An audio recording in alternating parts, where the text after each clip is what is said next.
Ionization energy and energy levels. First year chapter 2 lecture 4। इस lecture के अंदर हम क्या देखने जा रहे हैं, हमारे ऑब्जेक्टिव्स क्या होंगे। सबसे पहले हम डिफाइन करेंगे आयनाइजेशन एनर्जी होती क्या है और सक्सेसिव आयनाइजेशन एनर्जी से क्या मुराद है। देन हम ये देखेंगे सक्सेसिव और फर्स्ट आयनाइजेशन एनर्जी में फ़र्क क्या है।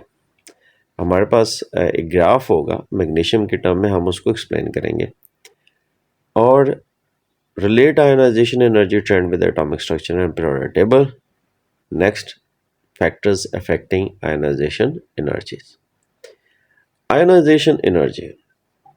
This is the energy, minimum energy required to remove an electron from an atom. अगर particularly कोई definition देखी जाए तो this is the minimum amount of energy required to remove an electron from the valence shell of an isolated gaseous atom। यानी आपके पास एक atom है और उसका एक वैलेंस इलेक्ट्रॉन है, उस इलेक्ट्रॉन को निकालने के लिए जो एनर्जी चाहिए that is called ionization energy. This is strongly endothermic process. Obviously electron को निकालने के लिए आपको एनर्जी जो है वो चाहिए होगी और एनर्जी एब्जॉर्ब होगी। It is measured in kilojoule per mole. This is an important tool to investigate the arrangement of electrons in shell। यानी शेल के अंदर जो मौजूद इलेक्ट्रॉन्स हैं उनकी तरतीब जांचने का ये एक अहम ज़रिया है। राइट अब देखिए हमारे पास मैग्नीशियम एटम है से उसके वैलेंस शेल में 2 इलेक्ट्रॉन्स हैं। वैलेंस शेल में इलेक्ट्रॉन्स लूजली बाउंड होते हैं, इसलिए उनको इलेक्ट्रॉन को निकालने के लिए आपको कम एनर्जी जो है वो रिक्वायर्ड है। सेकेंड शेल जो है, जो कि इनर शेल है, उसमें से इलेक्ट्रॉन्स को निकालने के लिए बिलतरतीब आपको ज़्यादा एनर्जी जो है वो चाहिए होगी एंड बहुत ही ज़्यादा राइज होगा जब आप इनर शेल इलेक्ट्रॉन्स को निकालेंगे। Successive ionization energy. Successive ionization energy से मुराद होगा removing electrons one by one from the atom. आपने एक इलेक्ट्रॉन निकाला जो सबसे बाहर था, फिर आपने दूसरा इलेक्ट्रॉन निकाला एंड इसी तरीके से आप इलेक्ट्रॉन्स निकालते चले जा रहे हैं। तो हर इलेक्ट्रॉन निकालने के ऊपर जो एनर्जी चेंज आएगा दैट इज़ आयनाइजेशन एनर्जी और इसको हम सक्सेसिव आयनाइजेशन एनर्जी कहेंगे। Successive ionization energy values increase steadily, बढ़ती रहती हैं। Large jump indicates electron remove from the inner shell. यानी जब आप इनर शेल में से इलेक्ट्रॉन्स निकालने लगेंगे तो आपको बहुत ज़्यादा एनर्जी जो है वो चाहिए होगी बिकॉज वो स्ट्रांगली बाउंड होते हैं न्यूक्लियस के साथ।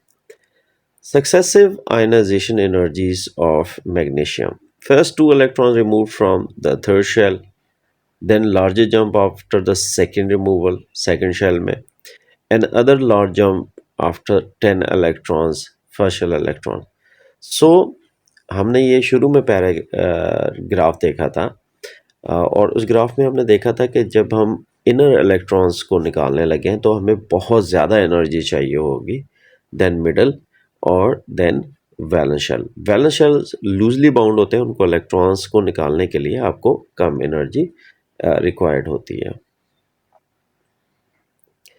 First ionization energy of elements. Energy required to remove 1 electron from neutral atom. In fact valence shell से जो पहला इलेक्ट्रॉन निकालने के लिए एनर्जी रिक्वायर्ड होती है उसको फर्स्ट आयनाइजेशन एनर्जी कहा जाता है। It decreases down the group. अगर ग्रुप में ट्रेंड देखें तो जनरल ट्रेंड जो है वो ये है कि from top to the bottom जो है वो ionization energy decreases down the group. और क्या रीज़न है? शील्डिंग इफेक्ट इंक्रीज होता है और इलेक्ट्रॉन्स जो हैं वो लूजली बाउंड होते हैं। It increases across the period. Normal trend या जनरल ट्रेंड क्या है कि आयनाइजेशन एनर्जी जो है it increases across a period. उसकी रीज़न ये है कि from left to the right nuclear charge बढ़ता चला जाता है। इस ट्रेंड के हिसाब से हमारे पास अल्कली मेटल्स जो हैं they have low ionization energies, that is why they easily release electrons, और noble gas की जो ionization energy values हैं those are very high. Factors affecting ionization energy.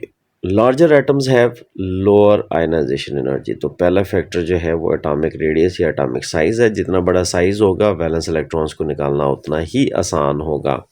Nuclear charge. High charge increases ionization energy. जितना nuclear charge ज़्यादा होगा, number of protons present in the nucleus is the nuclear charge, जितना ज़्यादा होगा उतना ही electrons tightly bound होंगे. Shielding effect. More inner electrons reduce effective nuclear attraction.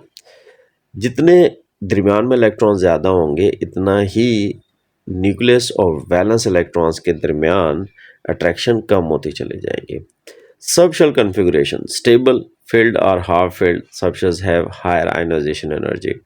देखिए अगर हमारे पास P है तो P में अगर एक एलिमेंट है उसके 3 इलेक्ट्रॉन्स हैं, Px में 1, Py में 1, Pz में 1, तो ये स्टेबल कन्फिगरेशन होगी.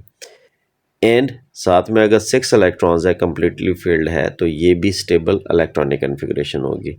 तो हाफ फिल्ड या फिल्ड, सबसे पहले filled and than half filled, they have high ionization energies.